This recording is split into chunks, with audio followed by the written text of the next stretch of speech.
There are tracking devices in the vaccines.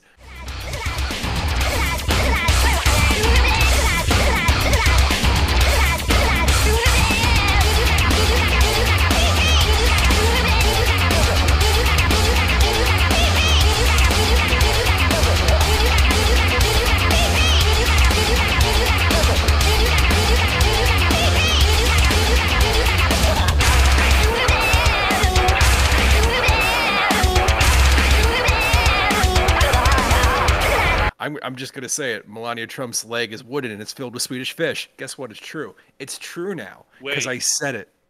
They have different flavors of Swedish fish now. Are you talking about the traditional lingonberry flavor? Or like they have orange and shit now? They have orange Swedish fish? Yeah, I think it's like orange crush and grape crush flavored Swedish fish. Which to me is just a gummy, right? A Swedish fish is lingonberry. That's the flavor. That's why we fucking love it. And nobody knows it's lingonberry until that one time they go to IKEA and some of that purple shit gets on their fucking meatball and they're like, what is this? And like, it tastes a little like Swedish fish. Yeah. It's true. It's true. Yeah. What? Yeah.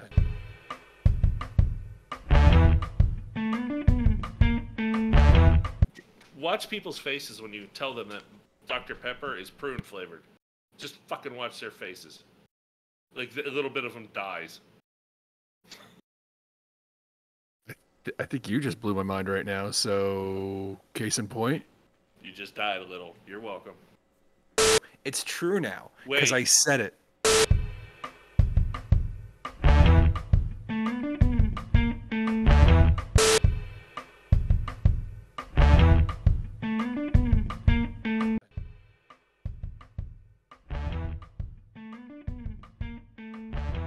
No. People's faces when you tell them that Dr. Pepper is prune flavored.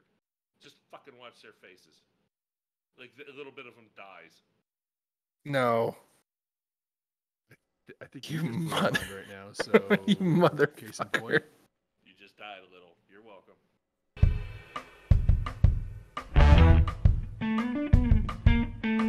So hey, the topic I was kind of hinting at earlier. I was wondering if you guys, thinking back in your lifetimes of the Olympics, what was your favorite part of the Olympics? I don't know if either of you actually watch any of the Olympics or whatever, but like when you think back, you think Olympics. What are the first two awesome things that pop into your head? The U.S. basketball team. God damn you! God damn you! I mean, that's fair, but it was literally just like a NBA fucking All-Star game, right? Yeah. And we kicked the shit out of everybody. Everybody. Yeah, so much so that Will Smith released a song on it called like Higher Baby that you can't find anywhere, and it was fucking amazing, and it sticks out in my head. Fucking, it was awesome. They kicked the shit out of everybody so badly. Will Smith's like, I'm going to write art about this. Boom in your face, now take that. Get on track or you best step back. Don't come here trying to moan and groan. You ain't stoned, well then you best go home. Oops, watch out, look out, here comes another one, bang! You wasn't quite ready, son. Coming hard as a must, cause you come soft, you get crushed. This ain't no time, no place for the weak. Certain defeat meets the mild over me. A coliseum over in the streets, it's the same. A battle to see who wears the gold chain. Win or lose is how you play it, they tell me. But you ask me, I want the G-O-L-D. 3 winners, but my desire is for 2 a little lower. And I'll be the one that's the higher, baby. Get up a little higher, push a little harder, a little bit faster. I don't know, for me, it was like Conor McGregor beating the fuck out of that Corky kid from Life Goes On. Did anybody see Conor McGregor snap his fucking hind leg? Sorry, I hate to change the subject. All right, so that's one pick for each of you. My first favorite memory of the Olympics is the McDonald's giveaway. Like, if America got a gold, they gave away a Big Mac. If they got a silver, it was French fries. If it was bronze, I think they just slapped you. But yeah, that was a really good year because people would just get these things and throw them on the ground outside of McDonald's. And as a teenager, we were just able to walk up and scoop them up and just like eat 4 or 5 fucking Big Macs just from looking through the parking lot. was an amazing time. Wow. Yeah. This is a memory I have of the Olympics. Next up then, the Ukrainian pair, Mosienko and Bubka, going for their 4th Trojan gold. Bubka much bigger than last year, an impressive 65 kilograms. That's right, Stuart. She's like a French goose before Christmas. Buttocks and chalk, a Bubka trademark. Mosienko, so at home in a golden vest. But will he go home with a golden medal? There's the spread. Oh, and there's the hoik. Now can he hold it? Can he hold it? Surely 3 lights. Yes, he has! Brilliant! Unbelievable scenes here. Mosienko still casting a daunting shadow across the sport of pelvic powerlifting. So back to the original topic. We were discussing favorite Olympic moments, and you guys had already listed off that the MLB playing third world countries was probably the most hilarious thing you've ever seen. NBA, for sure. Yeah, whatever. So, sports things. Well, this is fun. Should I do that again? Nah, let's leave it. Yeah. Yeah, it's when they beat those third world countries. We're not beeping that out. So you guys liked the men's basketball team destroying other countries. I remember the McDonald's food giveaway. I think it was the '84 Olympics or something along those lines. Mm-hmm. What was your second one? Did you have a second one? Condom ads. I mean, mine was primarily just condom ads. Okay. It was all condom related. It was like once you realized, it's kind of like finding out when you're a child that your parents are fallible, like they can be wrong, right? Was when you heard that thing like where they were stating they were having an issue with STDs in the Olympics, so they're giving out Olympic condoms, and you're like, wait, what? And they're like, because it's just a sex monster party, and you're like, what are you talking about? They're on the cover of Wheaties. What does that mean? And you find out there's no innocence there, that it's just like as soon as they get to Berlin or I don't know, just random place, they're just like, Barr! Yeah, so Yeah. It's exactly that. In fact, they show up early and they hope that their sports are like done earlier in the weeks. Yeah, so that they're spend like the rest of the time fucking. So like somebody comes off a winner, they're in a good mood, they want to fuck. They come out a loser, they need some cheering up with some cock. Like, and it's just fucking. There's a plan. There's even they never apparently fuck people within their own sport unless they're like famous and like a target. But it's like yeah, I got me a fucking loser or something. Yeah. You know, like I want to start at 5 a.m. on like Monday, and I want to be done by 5:06. Can we make that happen? Can we make that happen? All right, 5:01 start, 5:06 we're done, and then I'm just for the rest of the week I'm just going to slay. Yeah, that'd be great. These are people in the best physical shape they'll ever be in. Ever. Who spent the past year depriving themselves of everything, like no candy, no alcohol, no fucking whatever, to dedicate to the sport. I absolutely support this, and I feel bad for our for everybody, not even America's men and women, but for the entire world's all genders not being able to fuck at the Tokyo Olympics. Yeah, exactly. We are depriving ourselves of superhumans. The whole point of this experiment, I believe, is not to say who's the best at curling or whatever. It's really to create a super race of people. And I think this is the end game, and we just lost a year. We're 4 years, I guess. I was going to let Josh go next, but you mentioned something, my second favorite memory of Olympics. We didn't watch any Olympics that year. However, there was curling, so it made us aware of curling. And Nintendo had Mario Olympics, or one of those had curling in it. And during the entirety of the Olympics, we would gather over my house and just play fucking curling instead of watching the god-awful fuck you Olympics that are just so painful with fucking commercials. It's unwatchable shit. So anyway, Josh, what would your second favorite Olympics moment be? No, the basketball team is what I got. Cool Runnings.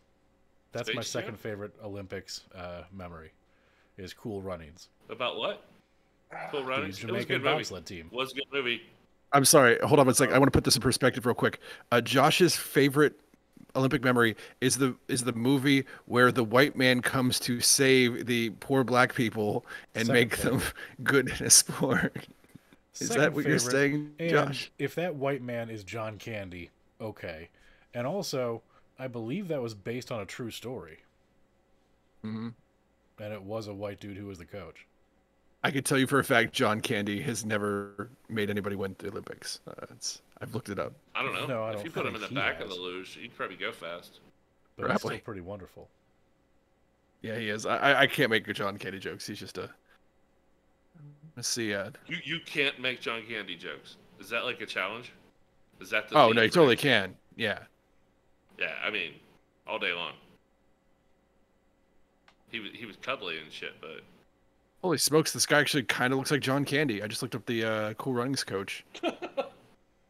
Oh, I was just gonna say, I want to go back to my greatest Olympic moments, and it's the time we talked about maybe bludgeoning Macklemore to death during the Olympics episode. I think that would be number 3. yeah. Favorite Olympic moments was the talking about the murder of Macklemore.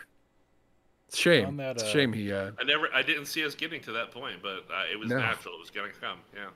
On the same line of logic that got us that far, at least, did you see Eric Clapton's announcement yesterday? He's gonna have another son, but he's gonna live in a 1-story ranch. No, it's Oh.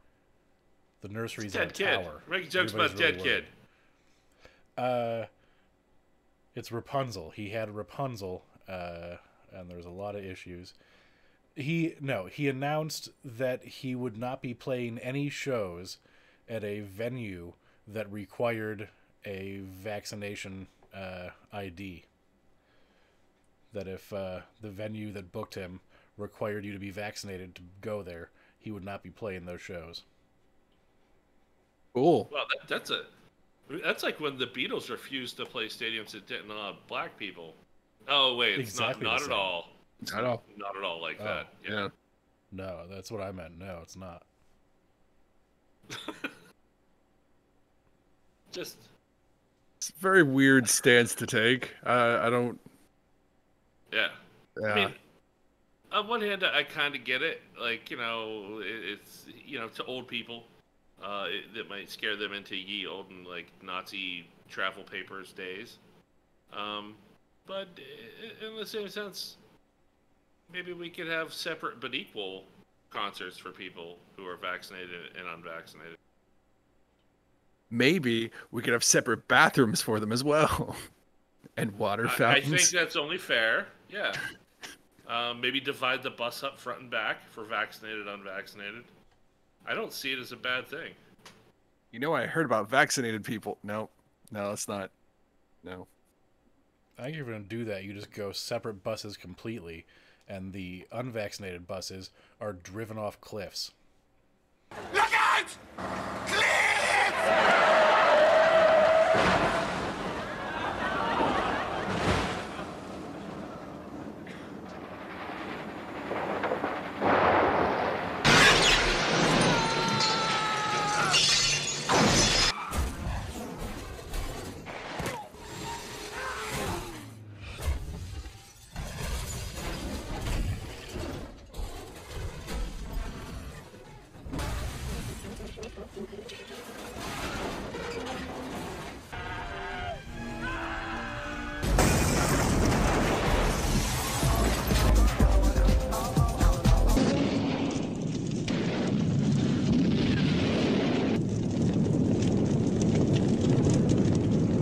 Hey, and just to get the graphic up there, did you see what Dolly Parton did for her husband on his 80 billionth birthday?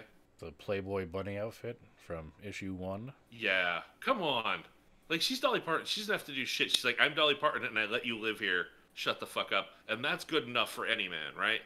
He's had the privilege of living with her for, from fucking day one of her hotness till now.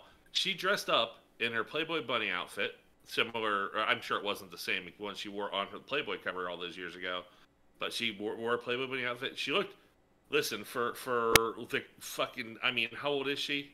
Don't even put the number up there, and if you do, cut it in half. In that outfit. Dust years old. It was a Really? good Just picture. years old. And if Yeah. you want to tie that all in, she's also a person who donated $1 million to vaccine research. Yeah. Yeah. Yeah. So we're tying it back into people you want to hang out with. And by the way, she also sends my kid a free book every month. Yeah. She's a quality person with giant titties. That's what I like in people. She had a picture taken of her in the Playboy Bunny outfit, had it framed next to a photo of her actual Playboy cover, and then gave it to her husband while wearing the outfit for his birthday. American treasure. She's an American treasure. What wife does that? Like, I didn't know that was possible. Like, anything you're going to be, I thought I just got a card and to pick the restaurant. Like, that's what I thought a birthday meant from your wife. Yeah. Yeah, I know she's old, but she's still on the list, right? You would still absolutely do that if she said yes. Yeah. No, yeah. I mean, you'd bring lube. Ooh, I mean, a lot you'd of have lube, to. probably, Yeah. You might be not like, even look. Right. Like, you might be mostly eyes closed, just like staring at her eyes or something. Like, hoping that wig doesn't fall off and all of a sudden it's fucking Granny from the Beverly Hillbillies. Her wooden leg falls off and just Swedish fish go everywhere in the place. And you're like, wait, they make an orange flavor? You're like, son of a bitch. I thought it was lingonberry the whole goddamn time, Dolly.